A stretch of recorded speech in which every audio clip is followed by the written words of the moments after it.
Greetings and salutations. You are watching episode number 0 of Pop Goes VR.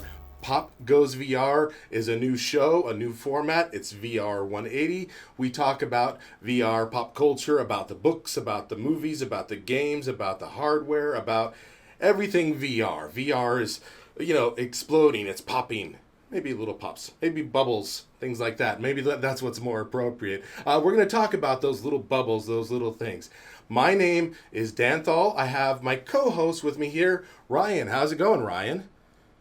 Not too bad, man. I'm doing all right. This is a totally new thing for me. This whole VR180 thing has just thrown me for a complete whirl. You'd think it's a very similar setup to what we used to do on the PSVR Live podcast, but obviously things are a bit different. If you're looking around, you can actually look around. You guys watching, whether you're watching in VR or out of VR, just use your little mouse to scroll around. This is something cool, something new we're trying to do, and we're going to see where this thing goes as far as how we can utilize VR into making a very unique podcast. And something that no one else is doing, which is also the word unique, and just see what we can do with it. So, this is episode 0, so we're going to play this one pretty loose and kind of just test the waters to see what we like, what we don't like. So for those watching, when you do watch this, please let us know in the comments what you dig, what you don't dig, and we're going to make this thing something special. Danthol? Hey, yeah, so this is my room. It's crazy. If you look over there, there's a bunch of stickers. If you look over there, there's some of my art and all of my, like crazy art that I make and Nintendo Labo. Take a look around the room. It's neat. There's things to see. It's a mess. You wouldn't tell that I spent an hour cleaning up this area, but here it is. Yeah, my name is Danthol. I am a 45-year-old father of 2. You're like, what's this, like, a big fat dude with the millennial haircut and the shirt and the look at this, I got the socks with the sandals. Yeah, who's this guy? Why do I want to listen to this guy talk about things? I'm just like a super passionate VR gamer dad, I guess. Do you like these new threads? I got these at Burlington. They were having a half-off sale. It was crazy. Still got the tags. Is that a thing? Do people still wear the tags on things anymore?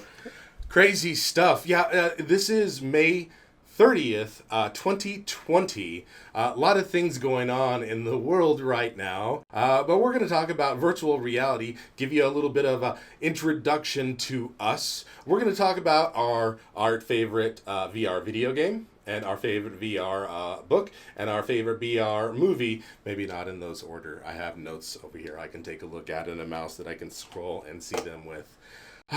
Exciting. How's life been treating you? We're in the middle of like a coronavirus and riots in America here. You're nice and safe in Canada, I think. You still have the coronavirus, but you don't have the riots. Well, Morris, the coronavirus is still a thing for sure. I mean, I'm following the riots up here. It's very different up here than down there. But you can see from my hair, guys, this is not my usual hairstyle. This is very unkempt. This is the best I could do with what I got until I get a haircut. I don't want to quite go. We're open now. We can get haircuts again.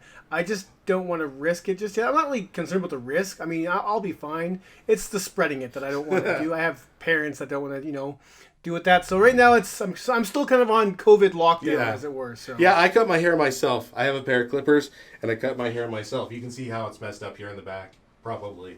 I don't know. I try and fix it, but if you over fix it, then you don't have it. So I just do that and put the gump in my hair to make it a faux hawk. The faux hawk is like it's the mullet of the mohawks. It's a business mohawk. You can go somewhere, dress nice, and they go, oh, He's got an interesting haircut, but he's dressed nice, so it's okay. I don't know. Let's talk about VR now. We're going to talk about our favorite VR video game to date. Let's start off with you, Ryan. What's your favorite VR video game? Look, I had super troubles with this list, and even the one I picked today might change right away. Like, there's, like I said, I can talk about Skyrim VR, which I love, or even Half-Life Alyx. I mean, No Man's Sky. Not No Man's Sky. I don't care about No Man's Sky. Just there's so many great ones that just blew me away, but I kind of got to go with the more recent offering of Walking Dead: Saints and Sinners. This game, to me, it's kind of VR done right in every way that matters. Like Half-Life Alyx would be a runner-up, but it doesn't have that melee combat, which is really weird in a Half-Life game. But Saints and Sinners has pretty much everything. I mean, obviously it's Walking Dead. You're facing zombies. But you're a lone survivor, and just the combat is so visceral. Like when you actually stab it, grab a zombie by the head, which you actually do by grabbing with the head and then stabbing with a knife and then jamming that knife in, or just blowing humans' heads off because those guys are kind of dicks too. While you're scrounging for scraps to, craft a bunch of stuff. It's a total package that to me not almost any other game hasn't really done. Asgard's Wrath, I guess, would kind of come close, but it's a very different style of game. But for me, Saints and Sinners just does VR so right. It's exactly what we wanted of VR since we got these things. We wanted a AAA first-person action title where you can touch the world around you. It's not 100%, it's not Boneworks physics, but it's close enough where you don't really notice that you can't do anything with it. And it's just, for me, it's been one of my favorite experiences of the last year, and really since VR was the things I've been, I'm 4 years deep now, and Saints and Sinners really blew me away. So, my favorite VR game is No Man's Sky. Like Ryan was mentioned earlier, we were previously on a podcast called the PSVR Live podcast where I talked about this game extensively, and I won't do that here because we're going to be talking about specific things, so I'll keep it to myself. But this show we'll have to talk about No Man's Sky, my favorite game. This is the closest thing that exists yet that is like a universe, a galaxy, a place that you can live, a place that's always there and that is there for other people. You can build a base and other people can come and build your base and do multiplayer. So there's people that have gatherings and collections, and just it's an intense, huge world that you're kind of in control of. You're an astronaut, you're an explorer, you're a starship pilot, you're a miner, you're a builder. You do all of these things. You just have so much to explore and to see. You start off, in a crashed spaceship. You got to fix it. You got to get it off the planet and go explore, go to the center of the galaxy, and there's 256 other galaxies. It's just like, it's this massive undertaking that Hello Games got into, and it's a continuing thing. I love that this game's not over yet. There's going to be more and more to it. I'm like hundreds of hours in, both on the PlayStation and Steam. Like platinum both, all the trophies and everything, and just keep on playing and playing and playing. I have like a star system. That's my star system. I created the star system. All the planets are named for my kids, my family, my cat. And I have one planet that's just a mining operation so I can get all the metals I need to build quicker. It's I don't know. It's like a living, breathing world that's not. It's a digital world that's a living, breathing world because there's real humans in it creating. So long as the servers stay on, your world will continue to exist. It's crazy. Love it. How about a runner-up for game? Your favorite game, Ryan? If I got to pick a runner-up, I got to go with Skyrim VR. I mean, for all the same reasons you just mentioned with No Man's Sky, I love the fact that fantasy setting. To me, fantasy's always kind of been my probably my most favorite escapism type stuff. I was a D&D kid back when I was younger, and don't get me wrong, I love science fiction, but just dragons and witches and liches for that matter, and just magic and the combat. It's cool. It's so awesome. Like you said, it's a huge giant world. Not as big as No Man's Sky, but it's big enough for me. This came out pretty early on in VR's life cycle, and it wasn't built for VR, so it definitely has those limitations where you can't just like grab everything with your hands and whatnot. It's not quite that combat isn't quite one to one like we see in other brawlers like Gorn or Blade and Sorcery, but just the world being in Skyrim VR, being in Tamriel, is an unparalleled experience even to this day. So I mean, really, that should be my number one pick, but that's my runner-up is Skyrim VR. I love that game when it was flat, and I love it even more when it's. I wish I could go back in time and tell my younger self to not play Skyrim out of VR, so I could experience the whole thing over. Because I played that game honestly to death flat, and I wish I could I still play in VR, but I've been there and done that so many times. It doesn't have that same effect, but if anybody ever has a chance to play this for the first time in VR, I think you'll be blown away. Nice. My runner-up would be Pinball Effects 2 VR. This is a game that I think I've played more than any. Well, no, I've played I've played No Man's Sky a ton, so that blows Pinball Effects 2 out of the water. But I've spent many nights where it was like one game of pinball that lasts like 30 to 45 minutes because I got good at it and just played a ton of pinball.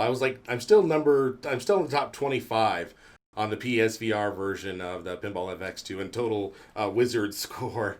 You have to have something to be proud of. But it was the first thing that you felt like you had a physical object that you were interacting with in VR. Having that pinball table felt like a real thing that you were pushing the buttons on.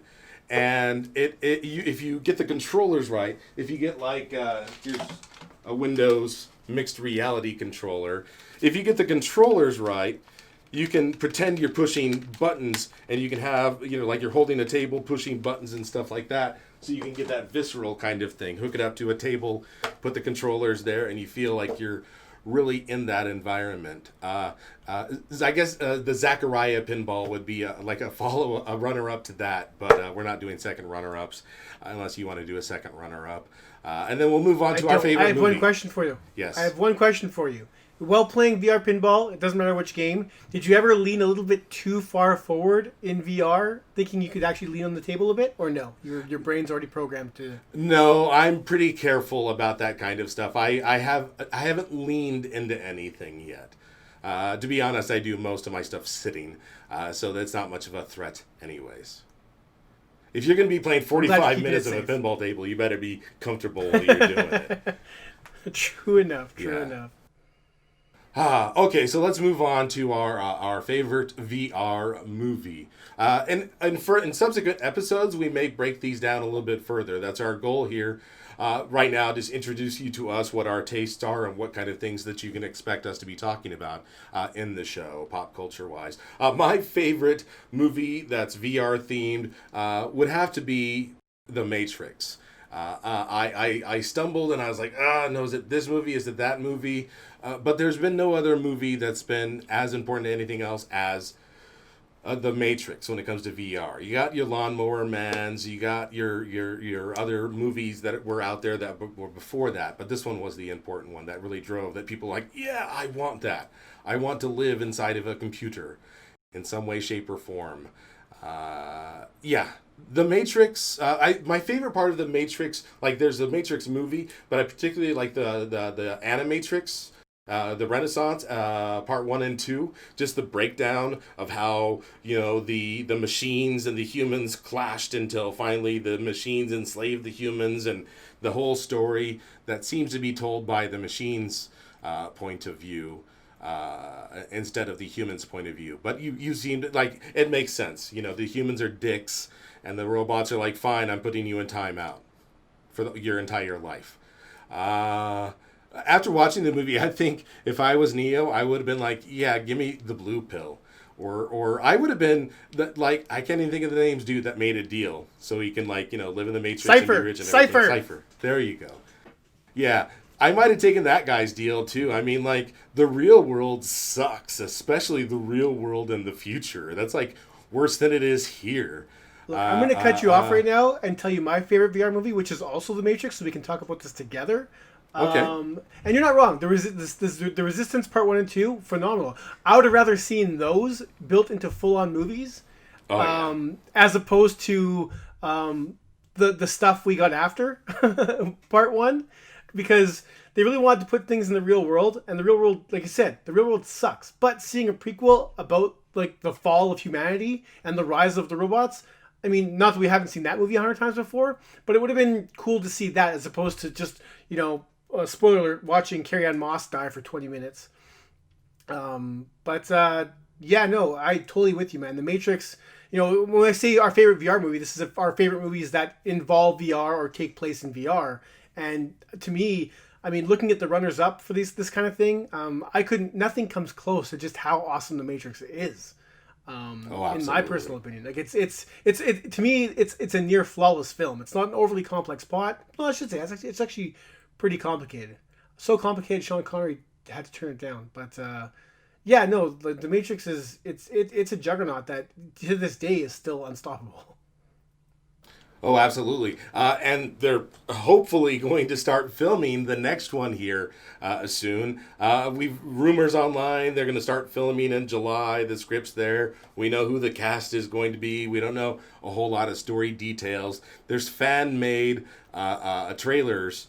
Maybe I'll put a fan made trailer up on the screen and show that. But who knows? Matrix movie coming soon. That'll be good. We need more VR movies.